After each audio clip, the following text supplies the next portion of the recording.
नमस्कार, स्वागत छ कार्यक्रम खोज खबरमा। म पुष्कर खतिवडा।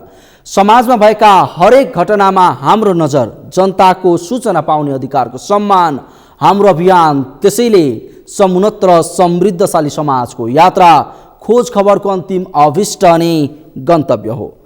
सरकारी काम र आयोजना समयमा नसकिएको भनेर पटक पटक खबरदारी भए, पटक पटक यस प्रकारका विषयमा समाचार बने।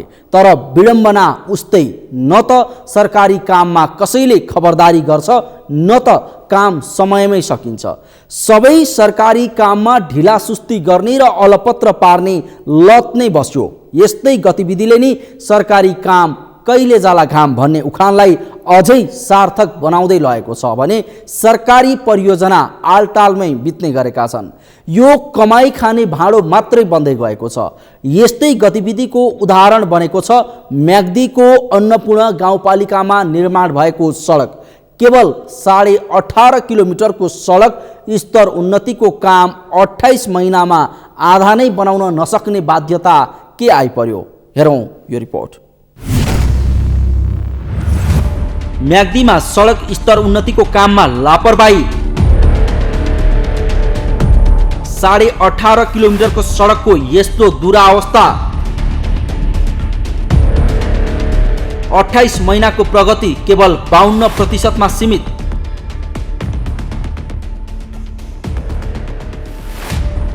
यो दृश्य म्याग्दीको अन्नपूर्ण गाउँपालिका स्थित पोखरे बगर घार खिबाङ सिख चित्रे सडक आयोजनाको हो। भन्दा पत्यार नलाग्ला, तर काम सुरु भएको 28 महिनामा यो आयोजनाको काम केवल 52% मात्र भएको छ।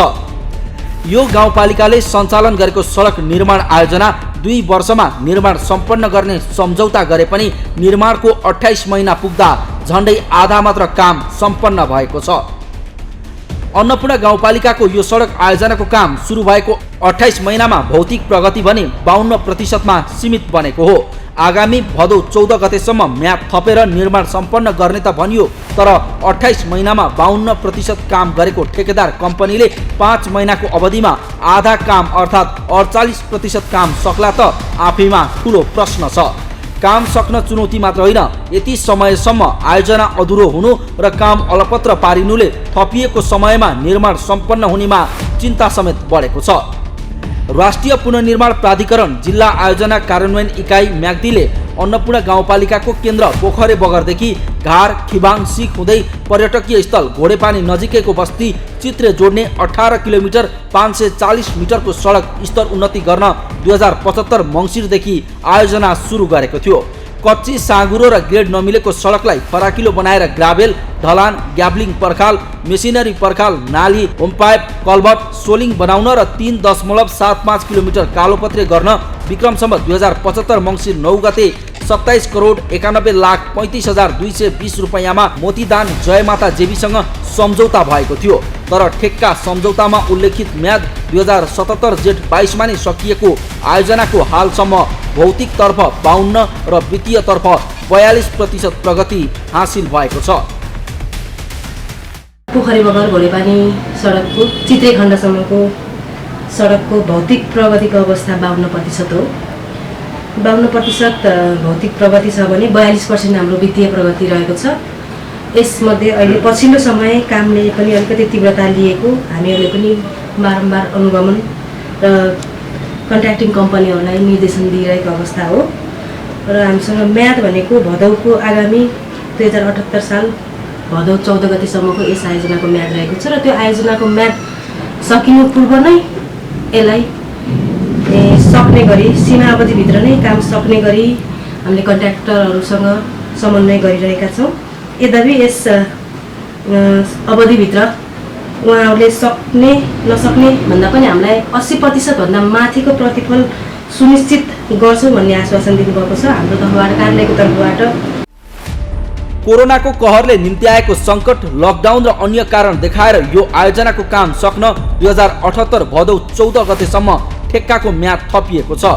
पोखरे बगरदेखि घार हुँदै खिबाङसम्मको 9 किलोमिटर 100 मिटर सडक विस्तार, ढलान, नाली र पर्खाल निर्माण अन्तिम चरणमा पुर्याएको निर्माण व्यवसायीले सो खण्डमा कालोपत्रेका लागि सब बेस बिछ्याउने काम त गरिरहेका छन्, तर आयोजना प्रभावित सिख फलाते र चित्रे खण्डको पहिलो चरणमा डोजरले ब्याक कटिङ मात्र गरिएको छ, जसले गर्दा खिबाङसम्म मात्र काम गरेर आयोजना फिर्ता हुने सम्भावना रहेको भन्दै सिख फलाते चित्रे र घोडेपानीवासी चिन्तित भएका छन्। काम सुरु गरेपछि अब यतातिर राम्रो काम हुँदैछ होइन, यहाँ अलिअलि काम त गऱ्यो, माथि चित्रेसम्म काम त भयो, तर यतातिर अहिले काम गर्न आएको छैन। त्यसकारण यहाँको जनताको गुनासो कि त्यतै घरसम्म मात्रै काम गरेर फर्किने हो कि यहीँसम्म आउने हो कि राम्रो यता पनि काम गर्नु पर्यो भन्ने गुनासो छ। या गाउँपालिका या ओडाले चाहिँ विशेष पहल गर्नुपर्छ, छिटोभन्दा छिटो यो बाटोलाई चाहिँ स्तर उन्नति गर्नुपर्छ र बाटोलाई पिच भन्ने सुनिएको हो, अहिलेसम्म पिचको त के कुरा गर्ने, अहिलेसम्म चाहिँ ग्राभेलको कुराहरू पनि भइरहेको छैन। धेरै ठाउँमा बाटोहरू बनाएका भत्किसकेका छन्, अझैसम्म चाहिँ एउटा विस्तार हुन सकिरहेको छैन। त्यस कारणले म के भन्न चाहन्छु भने विशेष गरेर जुन योजना आएको छ त्यसलाई सम्भव छिटोभन्दा छिटो पुरा हुनु पर्यो। यसको लागि सम्बन्धित निकायले चाहिँ पहल गर्नु पर्यो। यदि भएन भने जुन त्यो ठेकापट्टा गर्ने जुन संस्था निकायलाई पनि कारबाहीको दायरामा ल्याउनु पर्ने जस्तो मलाई लाग्छ। घार खण्डमा सडक छेउछाउमा घर जग्गा पर्ने स्थानीयको विवादले अपेक्षाकृत काम गर्न नसकेको तर्क गर्दै आएको निर्माण व्यवसायीले पर्याप्त मात्रामा मजदुर र उपकरण परिचालन गर्न नसक्नु आयोजनाका प्रमुखको छिटो परिवर्तन हुनु ढिलासुस्तीको मुख्य कारण हो। अर्कोतर्फ ठेकेदारले सडक ढलान नाली निर्माण र सोलिङ गर्दा तोकिएको मापदण्ड गुणस्तर र परिणाम अनुसार निर्माण सामग्रीको प्रयोग नगरी टालेटुले हिसाबले काम गरेको समेत स्थानीयको आरोप छ। आउँदाखेरि नि यति मुस्किल हो, बाइकलाई त भर्खर नयाँ नयाँ बाइक चलाउने कोही हुन्छन् सिक्ने, त्यस्तो अन्त यहाँ यो बाटोमा त सिधै मर्ने हुन्। अहिले टिप्पर गइरहेछ, ट्र्याक्टरहरू गइरहेछ, यति मुस्किलले गइरहेछ, टिप्पर पनि ब्रेक फेल भयो भने त यहीँ भर्खर मान्छे मर्न पनि सम्भावना हुन्छ। अब यहीँ मैले इन्जिनियरलाई मैले भेटाएर भने उसले भन्छ हाम्रो इस्टिमेट यस्तै हो भनेर, पछाडि गाडी हिँडेपछि आफै बन्छ भनेर भने इन्जिनियरले। अब यो त कहिले अब त्यस्तो हुने त, त्यो हुनु नि त पहिला केही एक्सिडेन्ट भयो भने त मर्ने त जनता मर्छन् नि बिचरा। यसरी म्याग्दीको गौरवको आयोजना मानिएको पोखरे बगर चित्रे सडक आयोजनाको सडक यातायात मात्र नभएर पर्यटन कृषिको विकासका लागि समेत उत्तिकै महत्त्वपूर्ण छ। सडक स्तर उन्नति भएमा पर्यटकीय स्थल घोडेपानीमा आन्तरिक पर्यटकको आवागमन बढ्ने, सिख र घारका स्थानीयवासीलाई आवतजावतका साथै ढुवानी तथा कृषि, पशु र वन्यजन्तु उत्पादन निकासीमा सहयोग पुग्ने अपेक्षा गरिएको छ। यो त सुरुदेखि नै यस्तो चाहिँ यो पुनर्निर्माण आयोग म्याग्दी जुन चाहिँ अफिस छ त्यो अफिसमा हामीहरूको पटक ताकेता भइरहेछ, प्राविधिकहरू पठाइदिनु पर्यो, ठेकेदारहरूको काम ढिलासुस्ती भयो भनेर हामीहरूले ताकेता गरेकै छौँ। यता ठेकेदारलाई पनि दैनिक रूपमा हामीहरू फिल्डमै गएर चाहिँ त्यसका कमजोरीहरू औँल्याइरहेका छौँ। तैपनि हामीहरूले अब सबै काम त्यतिमा मात्रै हेर्न नभ्याउने, अन्यत्र पनि हेर्नुपर्ने। अब ठेकेदारहरूको चाहिँ केही ढिलासुस्ती र केही कमजोरीहरू देखेका छन्, त्यो सम्बन्धी हामीले चाहिँ पटक चाहिँ यसको कार्यालयलाई ताकेता गरेका छौँ। हाल अहिले चाहिँ जिल्ला स्थित कार्यालय प्रमुखको चाहिँ सरुवा भएर अन्यत्र गएको कारणले करिब 1 महिना कार्यालय प्रमुख विहीन रहेको अवस्थामा विभिन्न कामहरू अड्केको अवस्था छ। बाटो खुलेको 1 दशकपछि सडक स्तर उन्नति हुँदा पनि 2 वर्ष अघि सिख र घारका बासिन्दामा छाएको खुसियाली निर्माणको धीमा गतिले निराशामा परिणत गरेको छ। त्यसैले यो आयोजनालाई पूर्णता दिन बाँकी अवधिमा निर्माण व्यवसायीले पर्याप्त मजदुर, उपकरण परिचालन, सम्बद्ध कार्यालयले सहजीकरणका साथै बजेटको व्यवस्थापन र समुदायले काम गर्ने वातावरण बनाउन र सरकारवालाहरूले अनुगमनमा ध्यान दिएर भए पनि काम सक्नुपर्ने आवश्यकता बनेको छ। खोज खबरका लागि म्याग्दीबाट सन्तोष गौतमको रिपोर्ट। हो काम सुरु भएको 28 महिनामा म्याग्दीको अन्नपूर्ण गाउँपालिकाको पोखरे बगर घार खिबाङ सिख चित्रे सडक आयोजनाको 52% भौतिक प्रगति भएको छ, जो आगामी भदौ 14 गतेसम्म म्याद थपेर बाँकी 5 महिनामा 48% काम सक्ने लक्ष्य राखिएको छ। तर के यो लक्ष्य समयमा पुरा होला? यो शङ्का सहितको प्रश्न गर्नुमा निर्माणमा भएको ढिला सुस्ती नै हो, जो चुनौतीसँगै आयोजना अधुरो र अलपत्र बन्ने लगभग तय छ। त्यसैले थपिएको 5 महिनामा काम सकेर देखाउने क्षमता निर्माण जिम्मा लिएको पक्षले देखाउने मात्र होइन, काम भए नभएको र कति के भएको भनेर नियमन गर्ने निकायको समेत उचित ध्यान पुर्याउन आवश्यक छ। कार्यक्रममा एकैछिन ब्रेकपछि जाजरकोटमा भएको आगलागीको प्रसङ्ग लिएर उपस्थित हुनेछौँ, हेर्दै गर्नुहोला।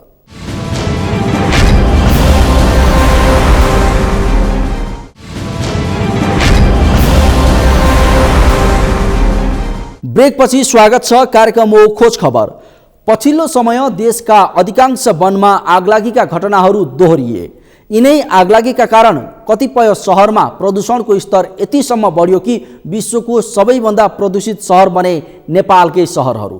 तर पनि आगलागीका घटनामा कमी भनी आउन सकेन।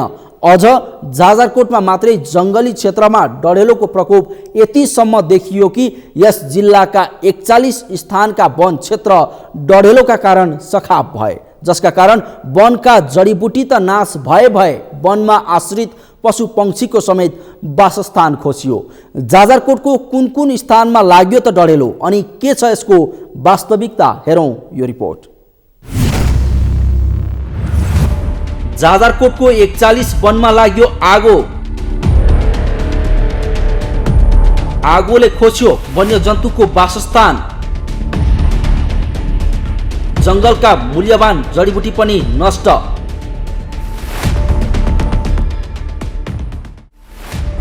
जाजरकोटमा दिनौं जसो हुने आगलागी र डढेलोको कारण वन क्षेत्र नै सखाप भएको छ। सुखायाम सुरु भएसँगै र स्थानीयको असावधानीका कारण जाजरकोटको वन क्षेत्रमा आगलागीका घटना बढ्दै गएको छ।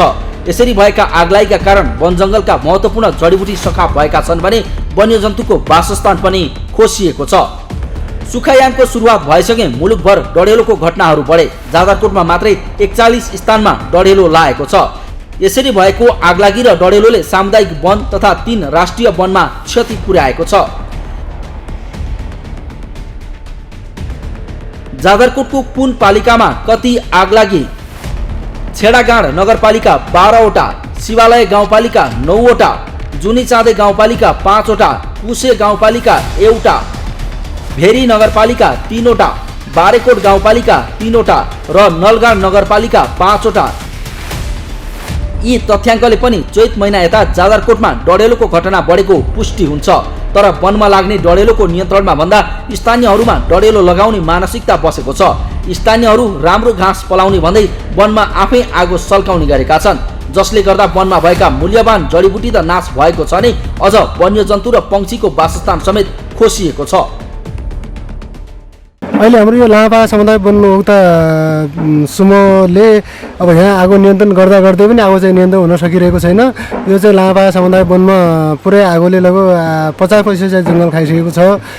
हिजो अस्ति साँझदेखि लागेको आगो हिजो मात्रै पनि सारा गाउँमा चाहिँ उपभोक्ताहरू र अनि आर्मी प्रहरी सशस्त्र प्रहरीहरू र नेपाल प्रहरी चाहिँ आएर संयुक्त रूपमा आगो निभाउने तयारी त्यहाँ चाहिँ कार्य गर्दा पनि आगो नियन्त्रणमा आउन सकिरहेको छैन। अहिलेसम्म जङ्गलमा आगो लागिरहेको छ। आगलागी अब हरेक वर्ष विशेष कारणवश आगलागीका घटनाहरू अब हाम्रो सामुदायिक वन उपभोक्ता समूहको सामुदायिक वनहरूमा लाग्ने क्रम जारी नै छ। अहिले पनि धेरै ठाउँमा आगलागीका खबर सुन्दै पनि अब हाम्रै सामुदायिक वनमा पनि आगो लागेको कुरा अब हामीले प्रत्यक्ष देखिराखेका छौँ। यसमा यो आगलागीको विशेष त यही 2077 साल चैत्रको 22 गते साँझ करिब 5-6 बजीतिरको कुरोबाट आगलागीको सुरुवात भयो। त्यसपछि अब आगलागी भएको लगभग 1-1.5 घन्टा पछि नै हामीलाई जानकारी आयो। त्यसपछि हामी लगायत हामी समितिको केही टिम र हाम्रा यहाँको सक्रिय हाम्रो वडा सदस्य हुनुहुन्थ्यो, उहाँ पनि हाम्रै साथमा गएर राति 12 बजीसम्म हामी डटेर त्यसलाई नियन्त्रणको लागि हामी जुट्यौँ, तर प्रयास त गऱ्यौँ, अब सफल हुन सकेनौँ।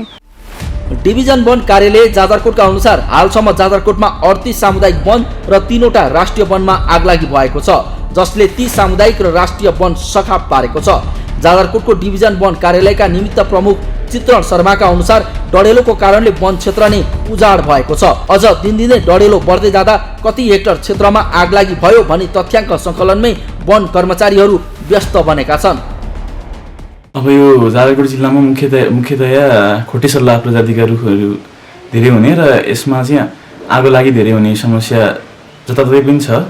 जाजरकोट जिल्लामा पनि अब यो साल करिब 38वटा भन्दा बढी सामुदायिक वन तथा 3टा राष्ट्रिय वन क्षेत्रमा हाम्रो तथ्याङ्क अनुसार आगो लागेको देखिन्छ। मुख्यतया मानिसहरू घाँस उम्रिन्छ भनेर आगो लाउने अनि त्यो आगो फैलेर जङ्गलैभरि सर्ने त्यही समस्या छ। अनि व्यापक रूपमा अब जिल्लाभरि आगो लागिरहेको छ। हामीसँग अब एक त कर्मचारीहरूको कमी छ, त्यही माथि आगो लागिको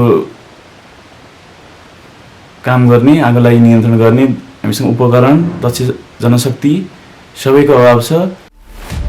वन कार्यालयको अहिलेसम्मको प्रारम्भिक विवरण अनुसार 1200 भन्दा बढी हेक्टर वन क्षेत्रमा आगलागी भएको अनुमान गरिएको छ। जाजरकोटमा मात्रै 290वटा सामुदायिक वन रहेका छन्। तीमध्ये 38 सामुदायिक वनमा आगलागी भए, जो गत वर्षको तुलनामा धेरै भएको डिभिजन वन कार्यालयले जनाएको छ। यसरी वनमा लागेको आगलागीका कारण केही दिन अघि मात्रै नलगाड नगरपालिका वडा नम्बर 8 को मङ्सिरी गाउँका 5 घर र 9वटा गोठ जलेका थिए। तथापि स्थानीयमा आगलागीका घटनाले हुने अल्पकालीन र दीर्घकालीन असरबारे जानकारी नहुँदा आफै अग्रसर भई आगो लगाउने गरेका छन्, जसको प्रत्यक्ष प्रभाव जङ्गलका पशु पक्षीको वासस्थानदेखि जडीबुटी र वायु प्रदूषणसम्म पर्ने गरेको छ। जलवायु परिवर्तन र लामो समय सुक्खा खडेरी भएको अवस्थामा आगलागीका धेरै घटना हुने गरेको वन कार्यालयले जनाएको छ। यसरी लामो खडेरीसँगै सामुदायिक वन तथा राष्ट्रिय वनमा डढेलो लागिरहँदा र यसलाई नियन्त्रण गर्ने उपाय सम्बन्धित निकायसँग समेत नहुँदा डढेलो बस्ती समेत पुग्ने होइन भन्ने जोखिम समेत बढाएको छ। तसर्थ यस विषयमा सरकारवाला निकायका साथै स्थानीय समेत सचेत हुन आवश्यक छ। खोज खबरका लागि जाजरकोटबाट बद्री पन्तको रिपोर्ट। हो, जाजरकोटको वन जङ्गलमा दिनौँ जसो लागेको डढेलोले 41 वन क्षेत्रमा ठूलो असर पारेको छ। आगलागीका कारण छेडागाड नगरपालिकामा 12, शिवालय गाउँपालिकामा 9, जुनी चाँदे गाउँपालिकामा 5, कुसे गाउँपालिकामा 1, भेरी नगरपालिकामा 3, बारेकोट गाउँपालिकामा 3 र नलगाड नगरपालिकामा 5 सामुदायिक वन तथा 3वटा राष्ट्रिय वनमा आगलागी भएको छ। तर विडम्बना भनौँ, यी वनमा कतिपय स्थानीयले राम्रो घाँस पलाउने नाममा आफैले आगो लगाउने गरेका छन्, जो उनीहरूको अज्ञानता हो। त्यसैले वन कार्यालयका साथै सरकारवाला सबै निकायले यस विषयतर्फ ध्यान दिई आगलागीका घटना नै नहुने वातावरण बनाउन आवश्यक छ।